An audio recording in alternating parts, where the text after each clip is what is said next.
अस्सलामुअलैकुम वरहमतुल्लाहि वबरकातुहू। Welcome to my YouTube channel. मैं हूं जुनेद अशरफ और आज के लेक्चर में हम पढ़ेंगे माइक्रोसॉफ्ट वर्ड के अंदर इंसर्ट टैब को। और इंसर्ट टैब में हम पेजेस ग्रुप और टेबल्स ग्रुप को डिस्कस करेंगे। तो आइए स्टार्ट करते हैं आज का लेक्चर। मिसाल के तौर पे हम कोई भी पैराग्राफ ले लेते हैं। यहाँ पे RAND शिफ्ट 90, ये हमारे पास एक डॉक्यूमेंट बन चुकी है। और इस डॉक्यूमेंट को मज़ीद आगे जो है ना वो बढ़ाने के लिए हम इसको सेलेक्ट कर लेते हैं। उसके बाद कंट्रोल सी, और फिर हम नीचे आके इसको कंट्रोल वी आगे चलते जाएंगे। ये 6 पेजेस और 1203 वर्ड्स की एक डॉक्यूमेंट हमने तैयार कर ली है। तो यहाँ पे पेजेस ग्रुप में सबसे जो पहला ऑप्शन आपको नज़र आ रहा है वो है कवर पेज का। तो हम अपने डॉक्यूमेंट का कोई कवर पेज बनाना चाहते हैं, क्योंकि हम माइक्रोसॉफ्ट ऑफिस में माइक्रोसॉफ्ट वर्ड को पढ़ रहे हैं। तो हम इसकी डिटेल अगर लिखना चाहें इसके कवर पेज के अंदर, तो कवर पेज का टेम्पलेट यहाँ से आप चूज कर सकते हैं।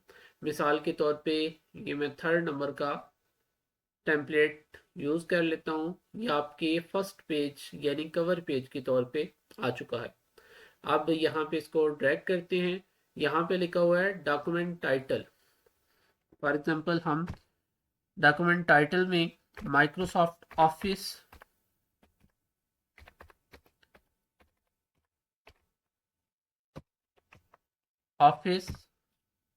और इसके बाद डॉक्यूमेंट सब टाइटल, इसमें हम लिख लेते हैं MS Word, MS Excel, MS PowerPoint. तो ये 3 चीज़ें हमारे सब टाइटल में आ जाएंगी। इसके बाद यहाँ पे ये अब्स्ट्रैक्ट लिखा हुआ है। इस यहाँ पे आप अपनी डॉक्यूमेंट के अबाउट कोई भी डिटेल दे सकते हैं। मज़ीद नीचे जो है आपको FCA लिखा हुआ नज़र आ रहा है, ये हमारे कंप्यूटर का नेम होता है। यहाँ पे अगर आप कोई नेम और चेंज करना चाहते हैं तो इसको भी आप चेंज कर सकते हैं। मिसाल के तौर पे हम इसको डिटेल में लिखना चाहते हैं तो हम लिख देते हैं future computer academy, future computer academy. और यहाँ पे ईमेल एड्रेस का भी ऑप्शन आ रहा है, अगर ईमेल एड्रेस ऐड करना चाहें तो वो भी ऐड कर सकते हैं। तो इस तरीके से आप अपनी किसी भी डॉक्यूमेंट का कवर पेज बना सकते हैं। अगर आप कोई नोट्स तैयार कर रहे हैं, कोई डॉक्यूमेंट तैयार कर रहे हैं, किसी के लिए जो है ना वो कोई आप असाइनमेंट तैयार कर रहे हैं, तो आप उसके लिए ये कवर पेज यूज़ कर सकते हैं। और इसके अलावा अगर कवर पेज का कोई और टेम्पलेट आप यूज़ करना चाहते हैं, आपने जो डाटा दिया हुआ है उसके मुताबिक ही आप अपने कवर पेज को चेंज कर सकते हैं। ये देखें, जो मैंने डाटा दिया था माइक्रोसॉफ्ट ऑफिस और यहाँ पे सबटाइटल लिखे हुए हैं, यहाँ पे ये वाला पेज चेंज हो चुका है। तो आप इसमें से अपनी मर्जी का टेम्पलेट सेलेक्ट करके कवर पेज लगा सकते हैं। नेक्स्ट है हमारे पास ब्लैंक पेज का ऑप्शन। ब्लैंक पेज का मकसद क्या होता है कि हमने एक डॉक्यूमेंट बनाई है और हमें बाद में याद आया कि हमने उसमें कुछ और ऐड करना है। तो वैसे हम अगर फिज़िकली कोई डॉक्यूमेंट बनाते हैं हार्ड कॉपी में, तो उसमें हम कोई नया पेज अगर ऐड करना चाहते हैं तो हम उसकी बाइंडिंग को ओपन करके उसके दरमियान में जो है ना वो पेज लगाते हैं, ताकि वो नोट्स की एक सीक्वेंस जो है वो मेंटेन रहे। लेकिन माइक्रोसॉफ्ट वर्ड में हमारे पास ब्लैंक पेज का जो ऑप्शन होता है वो इसी मकसद के लिए होता है। फॉर एग्जांपल हमने यहाँ पे कोई चीज़ नई ऐड करनी है, यहाँ 4th पेज पे हम खड़े हैं, इसकी जगह पे हम चाहते हैं कि हमें कोई ब्लैंक पेज मिल जाए और हमारा डाटा यहाँ पे एक सीक्वेंस के साथ रहे। तो हम यहाँ पे ब्लैंक पेज के ऑप्शन को सिलेक्ट करेंगे। ये देखें, यहाँ पे आपका जो 4th नंबर पेज पे डाटा था वो सारे का सारा आगे ट्रांसफ़र हो चुका है और उन्होंने खुद ही माइक्रोसॉफ्ट वर्ड में एक नया पेज ऐड कर दिया है और हमारा डाटा उस पर एडजस्ट कर दिया है और ये ब्लैंक पेज आपको मिल गया है। इसमें आप कोई भी चीज़ नई ऐड करना चाहते हैं, मिसाल के तौर पे और कोई पैराग्राफ हम लेना चाहते हैं तो इस पैराग्राफ को यहाँ पे ऐड कर देंगे। तो ये हमारे पास ब्लैंक पेज का ऑप्शन इस मकसद के लिए होता है कि आपने अपने डॉक्यूमेंट बनाने के बाद कोई नई चीज़ ऐड करनी है तो ब्लैंक पेज का ऑप्शन यूज़ कर सकते हैं। इसके बाद नेक्स्ट है हमारे पास पेज ब्रेक। तो पेज ब्रेक का जो ऑप्शन होता है वो इस मकसद के लिए होता है कि हमने एक ही पेज पे कोई डाटा रखना था और उसके साथ कोई और डाटा एडजस्ट करना था, लेकिन आप चाहते हैं कि उसके नीचे जो डाटा भी आ रहा है, मिसाल के तौर पे ये 2 पैराग्राफ ऊपर लिखे हुए हैं, आप चाहते हैं कि आपने ये वाले 2 पैराग्राफ रखने हैं और बाकी इसके नीचे जितना डाटा आ रहा है उसको फर्दर नेक्स्ट ट्रांसफ़र करना है अगले पेजेस के ऊपर। तो आप यहाँ पे आके पेज ब्रेक का ऑप्शन यूज़ कर सकते हैं। आपके पास 2 पैराग्राफ के नीचे जो पैराग्राफ भी आ रहे हैं वो सारे के सारे नेक्स्ट पेजेस पे ट्रांसफ़र हो जाएंगे। ये देखिएगा यहाँ पे पेज ब्रेक करते हैं तो यहाँ पे आपका सारे का सारा जो डाटा था 2 पैराग्राफ के अलावा वो यहाँ से आगे मूव कर चुका है, तो वो अगले पेज पे जा चुका है। तो इस तरीके से आप पेज ब्रेक का ऑप्शन यूज़ करके अपने पेज पे जगह को खाली कर सकते हैं और कोई नई चीज़ ऐड कर सकते हैं। तो ये था हमारे पास पेजेस का ग्रुप। और नेक्स्ट हम पढ़ेंगे टेबल्स ग्रुप के बारे में। तो टेबल्स ग्रुप का क्या काम होता है जी, कंट्रोल एन करेंगे, नई डॉक्यूमेंट बनाएंगे, इंसर्ट पे आएंगे और टेबल्स में जाएंगे। यहाँ पे आपको ये छोटे छोटे बॉक्सेस नज़र आ रहे हैं, इसको हम टेबल का नाम देते हैं। ये हमने यहाँ से ऐड कर लिया। ये आपके पास जो ऐड हुआ है ये 1 बाई 1 का टेबल है, 1 बाई 1 यानी 1 रो और 1 ही कॉलम है इसमें। तो सबसे जो छोटा यानी मिनिमम जो साइज होता है एमएस वर्ड में टेबल का वो 1 बाई 1 का ही होता है। इससे छोटा टेबल हम नहीं बना सकते, कम से कम एक रो या एक कॉलम तो होना चाहिए। तो इसलिए आपने ये माइंड में रखना है, किसी भी जगह पे आपसे अगर सवाल होता है तो आप इसका जवाब दे सकते हैं कि हम एमएस वर्ड में मिनिमम 1 बाई 1 का टेबल ऐड कर सकते हैं। अच्छा, ये बात होगी। कंट्रोल जी करते हैं, इसको ख़त्म करते हैं, इंसर्ट पे जाते हैं और जैसे ही हम इसको आगे राइट साइड की तरफ मूव करेंगे ये 2 कॉलम बन जाएंगे। आपको दरमियान में एक लाइन नज़र आ रही होगी, ये 3 कॉलम बन जाएंगे, ये 4, ये 5, 6, 7, 8, 9, 10। आपके पास जो डिफ़ॉल्ट हैं वो 10 कॉलम बनाए जा सकते हैं। और इसके बाद नेक्स्ट नीचे की तरफ डाउन मूव करते हैं तो ये दूसरी रो, तीसरी रो, चौथी, पांचवी, छठी, सातवीं और आठवीं यानी 8 रोज का और 10 कॉलम्स का एक टेबल आप यहाँ से बना सकते हैं।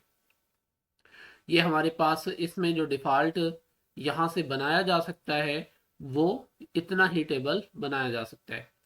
अच्छा, इसके बाद अगर आप इससे बड़ा टेबल लेना चाहते हैं, कंट्रोल जी करें और यहाँ पे आए, इंसर्ट टेबल पे आए। यहाँ पे आपको ऑप्शन नज़र आ रहा है number of columns, number of रोज। आप नंबर ऑफ कॉलम्स को लेते हैं, आप 10 डिफ़ॉल्ट आ रहे थे, आप यहाँ पे 12 कर दें और नंबर ऑफ रोज आप यहाँ पे जो है ना वो 20 कर लें। यहाँ पे इसको बढ़ाते जाएं और 20 रोज और 12 कॉलम्स का एक टेबल आपके पास ऐड हो जाएगा। इस तरीके से आप इंसर्ट टेबल का ऑप्शन यूज करते हुए अपनी मर्जी का कोई भी टेबल ऐड कर सकते हैं। अच्छा, इसके बाद नेक्स्ट है हमारे पास, अगर आप टेबल को खुद से ड्रॉ करना चाहते हैं, टेबल को खुद से ड्रॉ करना चाहते हैं तो ड्रॉ टेबल का ऑप्शन यूज करेंगे। आपके पास पेंसिल टूल एक्टिव हो जाएगा और यहाँ से आप अपनी मर्जी का टेबल भी ड्रॉ कर सकते हैं। ये आपके पास आ गया और यहाँ से आप इसकी रोज को ड्रॉ कर लें, ये आ गया। इसके बाद ये आ गया, ये आपके पास इसकी रोज बन गई और यहाँ से आप इसके कॉलम्स को ड्रॉ कर सकते हैं। ये इस तरीके से जो है ना वो हमारे पास ड्रॉ टेबल ऑप्शन काम करता है। हमने ड्रॉ टेबल ऑप्शन को सिलेक्ट किया और इसके बाद अपनी मर्जी का टेबल यहाँ से ड्रॉ कर लिया। ये अब आपके पास 6 कॉलम का और 5 रोज का एक टेबल ड्रॉ हो चुका है। अच्छा, इसके बाद नेक्स्ट है हमारे पास इसके अंदर, यहाँ हम इसको ख़त्म कर लेते हैं और टेबल में जाएंगे और कन्वर्ट टेक्स्ट टू टेबल। लेकिन ये अभी हमारे पास एक्टिव नहीं है क्योंकि हमारे पास हमारे डॉक्यूमेंट में कोई भी डाटा नहीं है। हम जैसे डाटा लेंगे फिर डाटा को सिलेक्ट करेंगे, सिलेक्ट करने के बाद आप अपने टेक्स्ट को टेबल की फॉर्म में लेके जा सकते हैं। फॉर एग्जांपल यहाँ पे हम कोई भी नाम लिख लेते हैं, मिसाल अली अहमद। यहाँ पे आपने ये ख्याल करना है कि आपने टैब की का यूज़ करके इसको अलग अलग करना है। हैदर और अकबर और आज़म, यहाँ पे टैब की यूज़ करेंगे और यहाँ पे तारिक, यहाँ टैब की यूज़ करेंगे। यहाँ पे लिख लें जी बाबर, यहाँ पे टैब की यूज़ करेंगे और यहाँ पे लिख लें आमिर। तो ये नेम हमने लिए हैं। अगर हम इनको टेबल की फॉर्मेट में या टेबल की फॉर्म में लेके जाना चाहते हैं तो हम इनको सेलेक्ट करेंगे। सेलेक्ट करने के बाद टेबल में आएंगे और यहाँ पे कन्वर्ट टेक्स्ट टू टेबल इसको सेलेक्ट करेंगे। यहाँ पे हमने जितने नाम लिखे हैं वो बता रहा है और एक रो बन रही है। तो यहाँ पे जैसे ही हम इसको ऐड करेंगे तो हमारे पास ये टेबल ऐड हो जाएगा। अच्छा, ये जो आपको खाली जगह नज़र आ रही है यहाँ पे हमने क्योंकि एक्स्ट्रा टैब प्रेस कर दिया था, इस वजह से आपके पास ये खाली जगह नज़र आ रही है। तो आपके जितने नाम होंगे उतना ही आप टेबल भी ले सकते हैं। इस तरीके से आप अपने टेक्स्ट को टेबल की फॉर्मेट में ले सकते हैं। अच्छा, नेक्स्ट है हमारे पास इससे अगला ऑप्शन, अगर आप MS वर्ड में एक्सेल की शीट को इंसर्ट करना चाहें तो वो भी किया जा सकता है एक्सेल स्प्रेडशीट ऑप्शन को यूज़ करते हुए। यहाँ पे आएंगे, ये आपके पास एक्सेल की शीट आ चुकी है और ओवरऑल आपके पास जो ये कमांड्स हैं ये भी एक्सेल की एक्टिव हो चुकी हैं। यहाँ से हम इसको थोड़ा सा बड़ा कर लेते हैं और यहाँ पे अगर कोई भी डाटा हम लिखना चाहते हैं तो इसमें आपके पास ऑटो सीरीज़ होती हैं। यहाँ पे हम 1 2 लिखेंगे, जस्ट उसको हिंट दिया और यहाँ पे आएंगे राइट कॉर्नर पे और यहाँ पे इसको पकड़ के ड्रैग कर देंगे। जब ये प्लस का निशान चेंज होगा तो फिर हम इसको पकड़ के ड्रैग करेंगे तो ये खुद ब खुद नंबर्स ऐड कर देगा। इसके साथ यहाँ पे अगर हम डेज लिखना चाहते हैं वो भी लिखे जा सकते हैं। ये जस्ट एक हमने लिख दिया और बाकी को ये खुद ब खुद लिख देगा। ये आपका जो बाहर जा रहा है यहाँ पे आप दरमियान में जहाँ पे ज्वाइंट हो रहे हैं यहाँ पे आके डबल क्लिक करेंगे तो आपका ये पूरा एडजस्ट हो जाएगा। इसी तरह आप अगर मंथ्स के नेम लिखना चाहते हैं तो वो भी लिखे जा सकते हैं। तो आप यहाँ से इसको पकड़ के ड्रैग करेंगे तो ये भी यहाँ पे आ जाएंगे और इसमें भी आके डबल क्लिक करेंगे जॉइंट पे तो आपका ये पूरा सेल एडजस्ट हो जाएगा। इस तरीके से आप अगर कोई भी काम ऐसा करना चाहते हैं जिसमें आप फार्मूला लगाना चाहते हैं, क्योंकि MS एक्सेल पे हम ज़्यादातर फार्मूले लगा के अपने काम को आसान बनाते हैं, तो अपने काम के लिए आप MS वर्ड में एक्सेल की स्प्रेडशीट को इंसर्ट कर सकते हैं। अच्छा जी, ये बात होगी। इसके बाद नेक्स्ट हम देखते हैं आगे।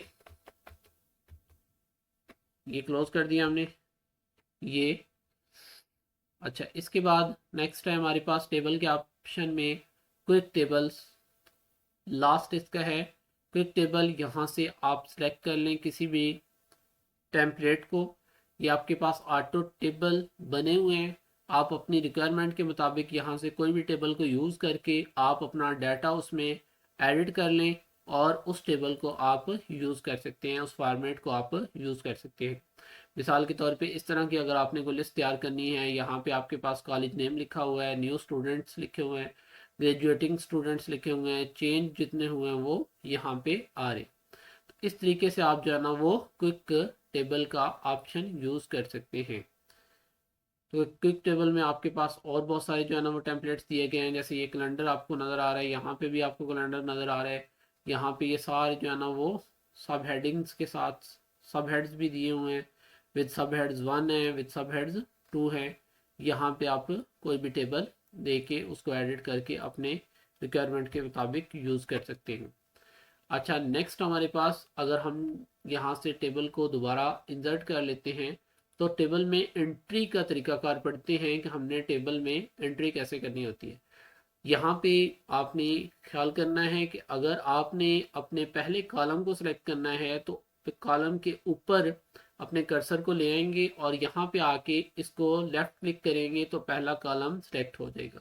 अगर आपने फर्स्ट रो को सिलेक्ट करना है तो फर्स्ट रो के सामने जो है आप अपना कर्सर लेके आएंगे तो आप पहली रो को, दूसरी रो को या तीसरी चौथी जिसको भी आप सिलेक्ट करना चाहते हैं उसके सामने अपने कर्सर को रखेंगे, लेफ्ट क्लिक करेंगे तो वो सिलेक्ट हो जाएगी। अगर आप पूरे का पूरा टेबल सिलेक्ट करना चाहते हैं तो आप यहाँ पे क्लिक करेंगे तो पूरे का पूरा टेबल सिलेक्ट हो जाएगा। इसके बाद अगर आप टेबल को छोटा बड़ा करना चाहते हैं तो आप यहाँ से पकड़ के इसको छोटा बड़ा भी कर सकते हैं। ये देखिए यहाँ से हमने इसका साइज चेंज कर दिया, इसके रो और कॉलम बड़े हो चुके हैं। और यहाँ पे हम अगर एंट्री करना चाहते हैं, मिसाल के तौर पे यहाँ पे मैं कोई भी रैंडम एंट्री कर देता हूँ, टैब की मदद से आपने नेक्स्ट कॉलम में जाना है, अगले सेल में जाना है, यहाँ पे एंटर करते जाएं, यहाँ पे और यहाँ पे भी कुछ भी लिख दिया मैंने, ये लें, ये हमने इसकी फर्स्ट रो में एंट्री कर दी।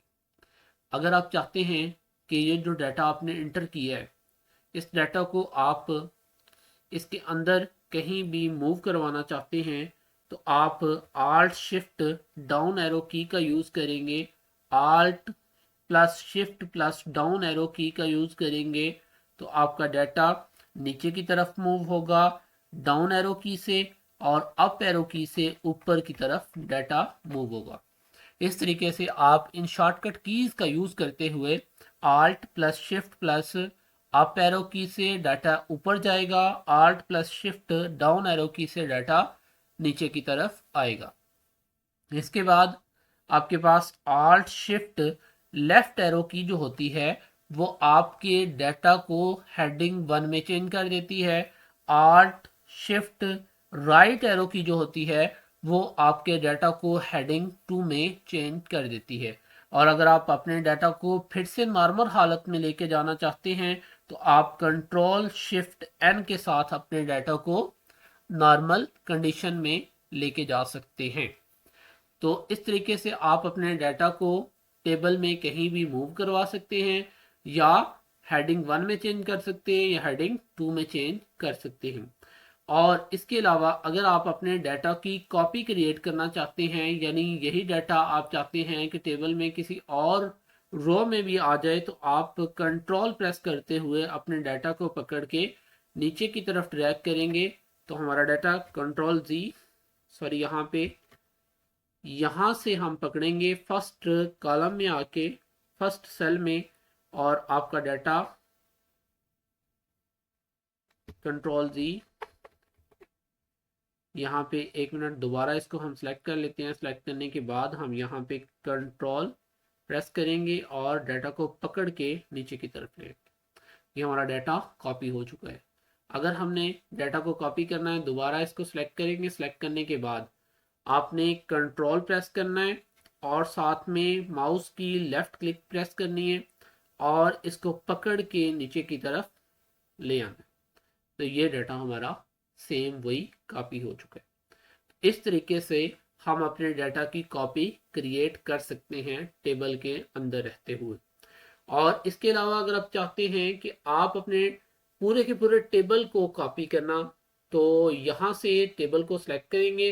सिलेक्ट करने के बाद आप कंट्रोल प्रेस करके माउस की लेफ्ट क्लिक प्रेस करके यहाँ से इसको पकड़ के नीचे ले आएंगे तो आपके टेबल की एक और कॉपी क्रिएट हो जाएगी। यहाँ पे कंट्रोल और यहाँ पे हम ये एक कॉपी क्रिएट कर चुके। ठीक है जी। आज के लेक्चर में हमने माइक्रोसॉफ्ट वर्ड में पेजेस ग्रुप और टेबल ग्रुप को डिटेल से डिस्कस किया। उम्मीद करते हैं आज के लेक्चर से आपने बहुत कुछ सीखा होगा। अगर आपने अभी तक हमारा चैनल सब्सक्राइब नहीं किया तो चैनल को सब्सक्राइब कर लें और बेल के आइकन को प्रेस कर लें ताकि हमारी हर आने वाली न्यू वीडियो का नोटिफिकेशन आपको मिलता रहे। मिलते हैं नेक्स्ट वीडियो के साथ, तब तक के लिए अल्लाह हाफिज़।